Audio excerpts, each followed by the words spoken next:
Krankenbesuch machen. Mhm. Und als verantwortungsvoller Arzt hast du dich gleich dazugelegt. Nett von ihm, ne? Sehr nett. Mit deinem Anteil an den Firmen könntest du Ben auszahlen. Ja, und dann? Dann habe ich das Schloss, aber ich kann es nicht mehr unterhalten. Hat dich also richtig gehend in der Hand. Genau so sieht es aus. Ihr habt das aber hoffentlich nicht so probiert, oder? Natürlich nicht. So naiv waren wir dann doch.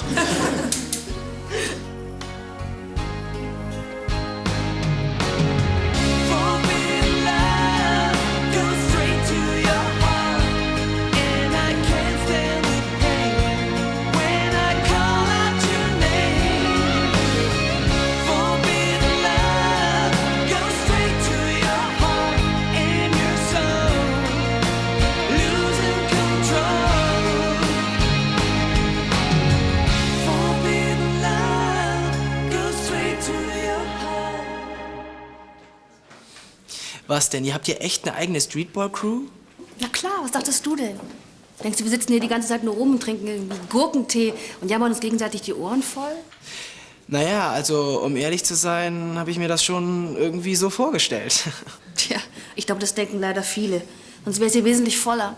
Sorry. Da drüben sind gerade 2 neue. Ich glaube, wir kümmern uns mal kurz um die, okay? Ciao.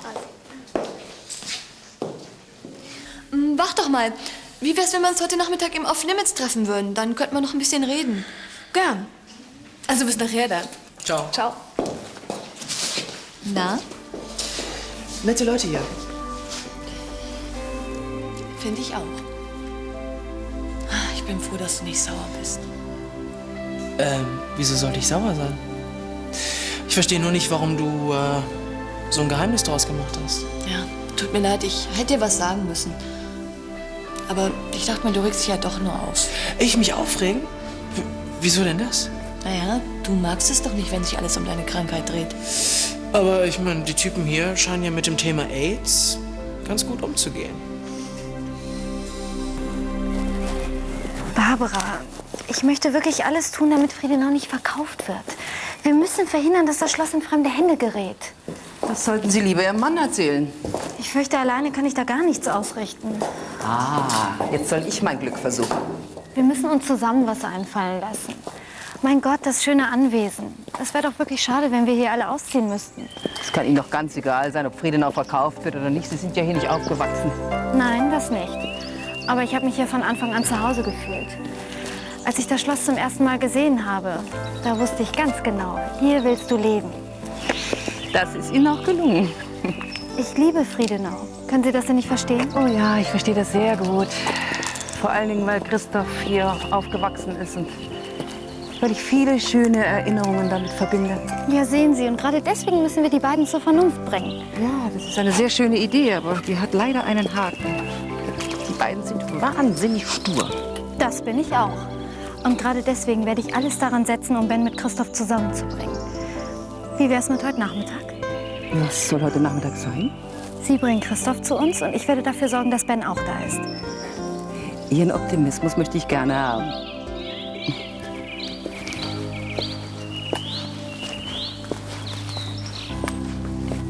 Eins. 2.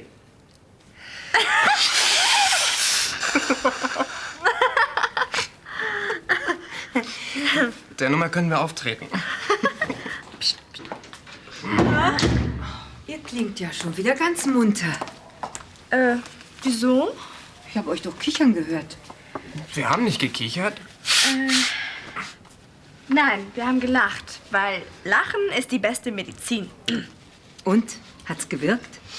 Naja, die Wirkung tritt erst mit Verzögerung ein. Eure ganze Krankheit scheint sich reichlich zu verzögern. So eine richtige Grippe, die kommt 3 Tage, bleibt 3 Tage und geht 3 Tage. Die scheint sich ausgesprochen wohl bei euch zu fühlen, eure Grippe. Ja, die fühlt sich wohl bei uns. Wir sind ja auch ausgesprochen nette Menschen. Oh. Die scheint es nicht so witzig zu finden, dass wir uns in aller Ruhe auskurieren. Was ist los? Ich finde das ziemlich doof, dass ich Fiona die ganze Zeit mit der Kneipe allein lasse. Ach komm. Fiona hat auch kein schlechtes Gewissen, wenn du mal allein in der Kneipe stehst, während sie mit ihren alten Tanten Kaffeeklatsche hält. Ja, aber das ist auch was anderes, weil sie bezahlt mich schließlich dafür. Gut, okay. Aber ich als angehender Arzt hielte es für unverantwortlich, wenn du jetzt schon wieder arbeiten würdest. Wieso? Weil du unbedingt noch in Behandlung bleiben musst. Ja? Welche Art der Behandlung schlägst du denn so vor? Wie wär's damit?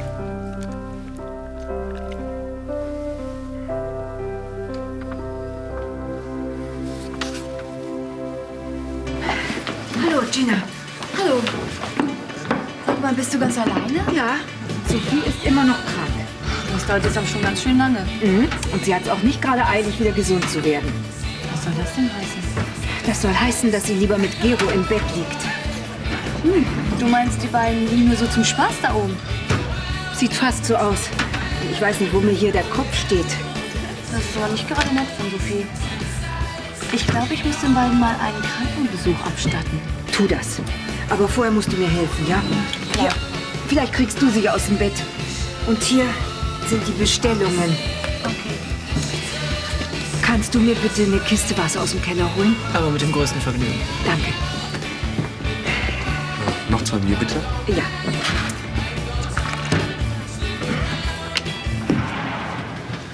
Tanja, ich sag's dir zum letzten Mal. Ich will mit Christoph nicht mehr reden. Für mich ist die Sache klar. Ich will, dass Friedenau verkauft wird. Das ist doch völliger Blödsinn. Willst du wirklich, dass hieraus ein Hotel oder eine Kurklinik gemacht wird? Mir ist es egal, was aus diesem Bau wird. Hauptsache, Christoph muss hier raus. Ben, ich war bisher immer dabei, wenn es darum ging, deinen Bruder zu ärgern. Aber diesmal gehst du wirklich zu weit.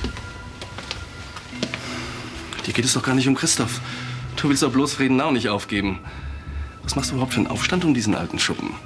Ich hänge nun mal an diesem alten Schuppen. Mir kommen die Tränen. Seit wann bist du denn so sentimental? Du bist doch hier gar nicht groß geworden. Und was wird aus unseren Plänen? Wir wollten hier doch zusammen leben, Kinder haben. Du wolltest, dass unsere Kinder in diesem Haus groß werden. Dann habe ich meine Meinung eben wieder geändert. Er ist doch schuld daran, dass es so weit gekommen ist. Es geht doch gar nicht darum, wer schuld ist. Es geht darum, Friedenau zu retten. Es ist kein Gespräch möglich. Er kennt doch meine Meinung. Ihr müsst einen Kompromiss finden. Ja, wir können den Ostflügel verkaufen, Ben zieht aus und ich habe meine Ruhe. Christoph, wenn du das Schloss behalten willst, dann musst du dich mit deinem Bruder arrangieren. Ja, es geht doch darum, dass er sich mit mir nicht arrangieren will. Da liegt das Problem. Das ist doch überhaupt keine Voraussetzung für ein Gespräch. Weißt du eine bessere Lösung? Nein, weiß ich nicht. Also, bitte, Christoph, tu's für Friedenau. Tu's für deinen Vater. Ja, ich werde mit ihm reden.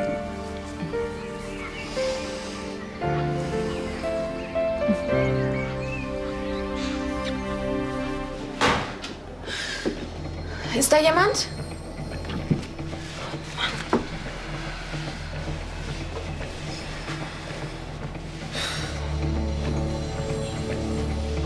Kann ich reinkommen? Marty? Ja. Ist jemand unter der Dusche? Nee, komm rein. Ich bin alleine. Ich mach nur gerade sauber. Ich muss nur schnell ein bisschen streichen, das Guckloch, weißt du? Dann fällt es nicht mehr so auf.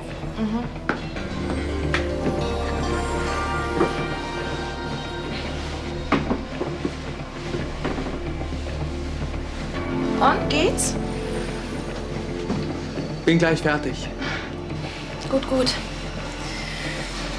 Tja, wir werden uns wahrscheinlich auch nur noch sehen, wenn ich mal zum Trainieren komme.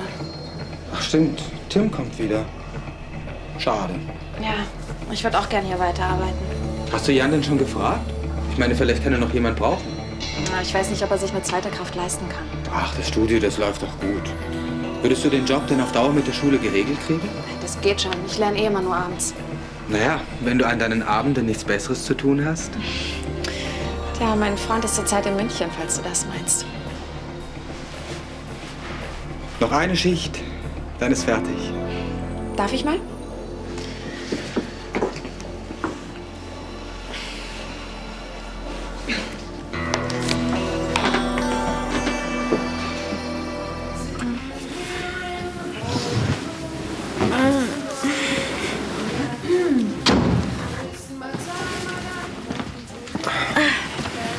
Gero, hast du was beim Zimmerservice bestellt? Nee, ich. Du? Nee. Eine kleine Aufmerksamkeit des Hauses. Aha, und was ist das? Ein First-Class-Erkältungstrunk nach altem Hausrezept. Mhm. Danke, das ist sehr, sehr lieb von dir. Wir trinken es später.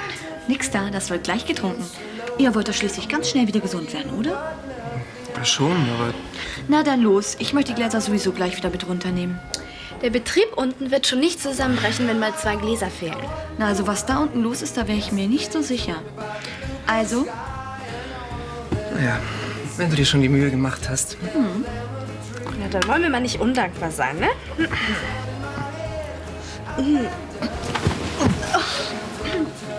Was ist das denn? Lebertran und japanisches Heilpflanzenöl. Ja, du willst uns wohl vergiften. Nö, ich will nur, dass ihr ganz schnell wieder gesund werdet. Ihr wollt doch schnell wieder gesund werden, oder?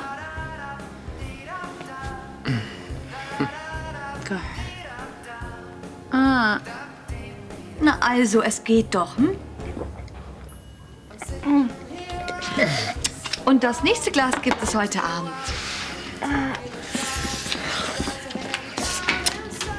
Eieiei.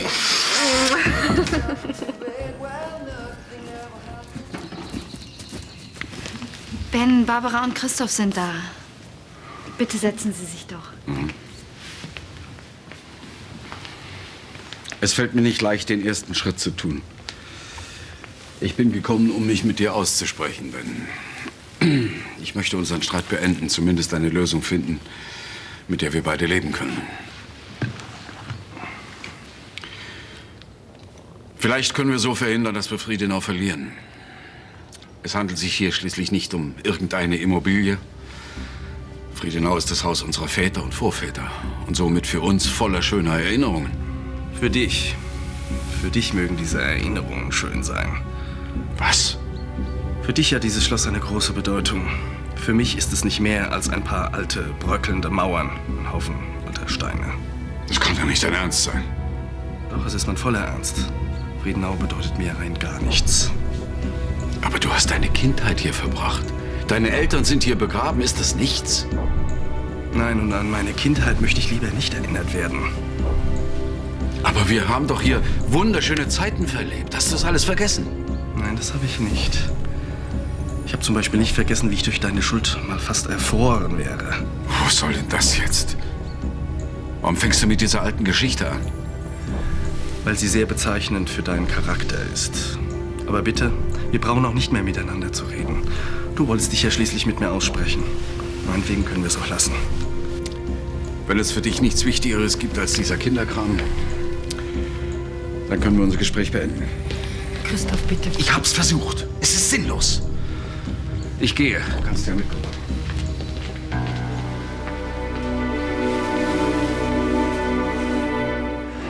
Also Ralf und ich, wir machen jetzt einen Abflug. Jo. Ramon will mir noch seinen Lieblings-CD-Laden zeigen. Ja, aber ich dachte, wir wollten noch zusammen in den Bioladen. Ach, wenn die Jungs lieber nach Köln wollen, dann lass sie doch. Wir können uns doch später treffen. Ja, gute Idee. Ihr könnt ja nach dem Einkaufen zu mir kommen, hm? Klar, wir haben heute Abend sowieso noch ein Date in Köln. Dann können wir gleich von dir aus dahin fahren, oder? Genau, so machen wir das. Also, bis dann, hm? Ciao. Ciao. Das ist mal wieder typisch. Ach, was denn? Kaum geht es sich darum, mal was Vernünftiges gegen die Krankheit zu tun, macht sich Ramon dünne. Wieso? Er hat sich doch nur vor dem Einkaufen gedrückt. Das heißt noch lange nicht, dass er sich weigert, das Zeug zu essen. Tja, wie ich ihn kenne, ist er nach einem Tag wieder bei Hamburgern und Süßigkeiten. Wenn er sich dabei gut fühlt. Aber du hast doch selbst heute in der Gruppe gesagt, wie wichtig eine gesunde Ernährung ist. Ja, für mich und für viele andere auch. Aber das heißt noch lange nicht, dass es auch für Ramon so wichtig sein muss. Verstehe ich nicht. Ich ernähre mich zwar gesund, aber vielleicht bricht trotzdem die Krankheit viel schneller bei mir aus als bei Ramon. Aber ich dachte, wenn man vernünftig lebt und sich gesund ernährt, dann ist die Chance viel größer, dass die Krankheit vielleicht nicht so schnell ausbricht oder gar nicht. Dafür gibt es aber keine Garantie. Und deshalb ist es auch wichtig, dass jeder seinen eigenen Weg findet. Ralf geht zum Beispiel auch viel lockerer mit der Krankheit um als ich. Ist das sehr schwer für dich? Ja, manchmal schon. Aber ich habe gelernt, es zu akzeptieren. Und du wirst es auch noch lernen.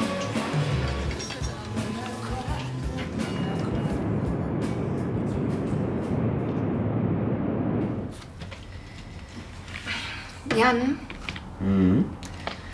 ich wollte dich mal was fragen. Ist es nicht möglich, dass ich weiterhin hier arbeite, auch wenn Tim wieder da ist? Also ich meine, wir sind doch alle ein tolles Team, oder? Tja, da wäre ich ja schön blöd, wenn ich so ein tolles Team auseinanderreißen würde. Hm? Du meinst, es geht? Wenn der Laden weiterhin so gut läuft, warum nicht? Ja, super. Fitness-Factory Brand, ne? Ist doch geil, oder? Wo bist du? Warum das denn? Was? Du, ich kann dich ganz schlecht verstehen. Ja klar, kein Problem. Bis gleich. Wer war denn das? Julia, ich soll sie vom Flughafen abholen. Sie ist gerade eben gelandet. Was? Sie wollten noch eine Woche bleiben. Tja, verstehe ich auch nicht. Gut, ich wette mal. Schließt du den Laden ab? Klar.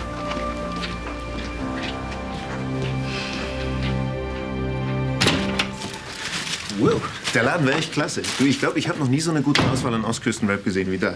Jedenfalls besser, als in irgendwelchen blöden Bioläden rumzuhängen. Hm? Ja, ich glaube, das Einkaufen von Müsli und Vollwertkost sollten wir immer den Mädels überlassen. Ich denke nur, Gina findet das nicht so lustig. Sie ist sicher wieder voll sauer, weil ich nicht mitgekommen bin. Wieso das denn? Naja, sie will halt, dass ich mich gesünder ernähre. Ja, und, was möchtest du? Ich achte da nicht so drauf. Also mir ist es nicht so wichtig. Hauptsache es schmeckt. Klar, ist doch auch in Ordnung. Ich meine, das ist doch deine Sache, was du isst oder was du machst. Du kannst dir doch von deiner Freundin nicht vorschreiben lassen, was du zu tun hast. Bringst du die Sprüche auch, wenn deine Freundin dabei ist? Klar. Sie sieht das nämlich ganz genauso. Ja, jeder muss das machen, was er für richtig hält. Ja, das solltest du Gina auch mal sagen. Seitdem sie weiß, dass ich positiv bin, habe ich keine Freundin mehr. Seitdem macht sie voll auf Krankenschwester. Naja, Franzi war am Anfang genauso.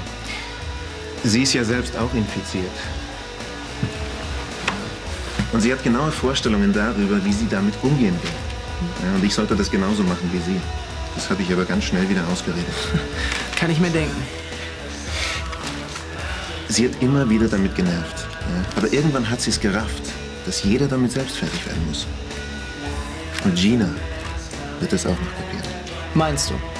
Ganz sicher, jede Wette. Ich meine, die ist doch nicht auf den Kopf gefallen, oder?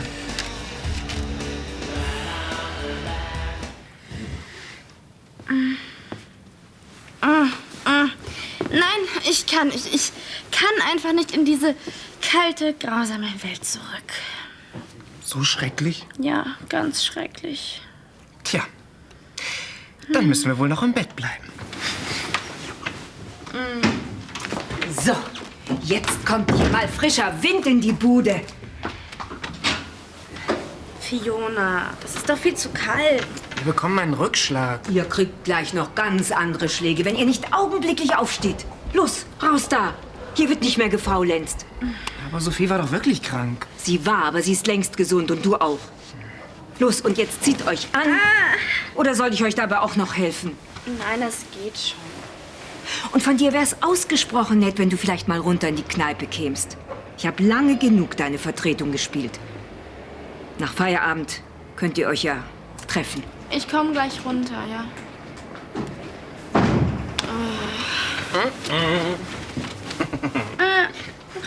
Komm. Nicht, nein.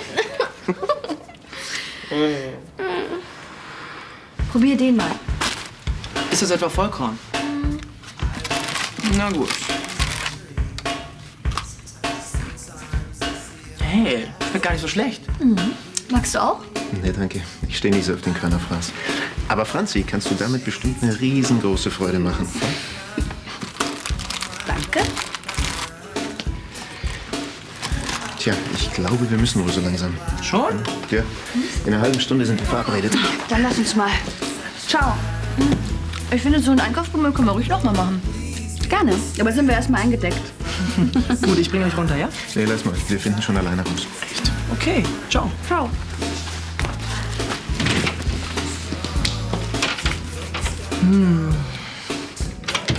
Schade, dass ich schon weg musste. Findest du? Naja. Wenn man es so sieht. Also genau genommen. Nein.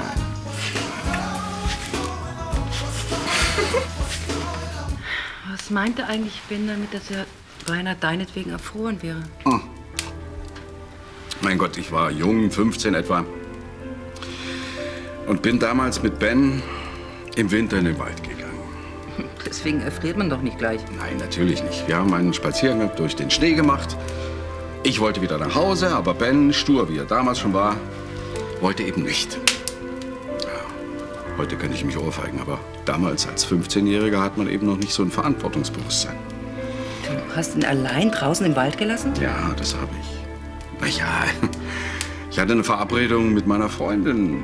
Aber der Bengel war da einfach nicht wegzukriegen. Du hast einen... Wie alt war er damals? 6. Du hast einen 6-Jährigen allein im Wald gelassen? Er kannte doch den Weg nach Hause. Ich konnte doch nicht an, dass er in den Wald rennt und dort stundenlang im Schnee sitzen bleibt. Aber Kinder vergessen doch beim Spiel alles um sich herum. Ja, das wusste ich aber damals noch nicht. Aber das kann er mir doch heute nicht immer noch vorwerfen. Meine Mutter ist fast wahnsinnig geworden vor Angst. Zeitweise wusste man nicht, ob ich die Lungenentzündung überhaupt überlebe. Sie hat es Christoph nie verziehen. Und dein Vater? Vater, der hat sowieso schon immer mehr zu Christoph gehalten. Für ihn war ich das trotzige Kind, das nicht auf seinen großen Bruder hört. Das darf doch wohl nicht wahr sein. Natürlich hat er das nie so gesagt. Aber er hat es mich spüren lassen, immer wieder. Du meinst das Testament? Ja. Das Testament war der krönende Abschluss. So konnte er mir ein letztes Mal sagen, was er wirklich von mir hält. Anna, hast du meinen Autoschlüssel gesehen? Nee, tut mir leid. Mist. Susanne? Was? Da war einer auf der Straße. Wo? Vorm Haus. Ein Einbrecher? Nein, schon gut. Hab mich wahrscheinlich nur getäuscht.